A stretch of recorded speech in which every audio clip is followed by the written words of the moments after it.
يسبح لله ما في السماوات وما في الأرض الملك القدوس العزيز الحكيم. هو الذي بعث في الأميين رسولا منهم يتلو عليهم آياته ويزكيهم ويعلمهم الكتاب والحكمة وإن كانوا من قبل لفي ضلال مبين.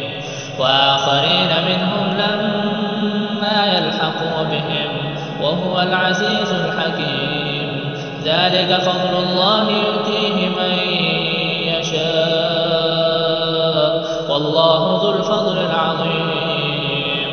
مثل الذين حملوا التوراة ثم لم يحملوها كمثل الحمار يحمل أسفارا بئس مثل القوم الذين كذبوا بآيات الله والله لا يهدي القوم الظالمين.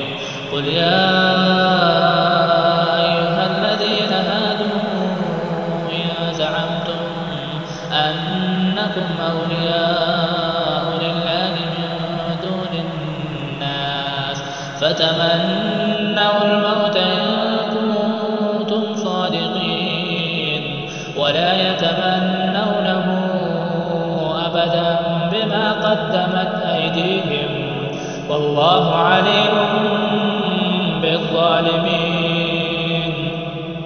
قل إن الموت الذي تفرون منه فإنه ملاقيكم ثم تردون إلى عالم الغيب والشهادة فينبئكم بما كنتم تعملون.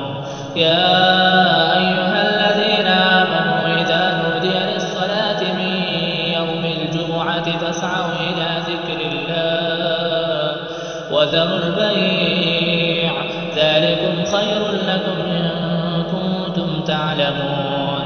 فإذا قضيت الصلاة فانتشروا في الأرض وابتغوا من فضل الله واذكروا الله كثيرا لعلكم تفلحون. وإذا رأوا تجارة أو لهوا انفضوا إليها وتركوك قائما. قل ما عند الله خير من اللهو ومن التجارة والله خير الرازقين.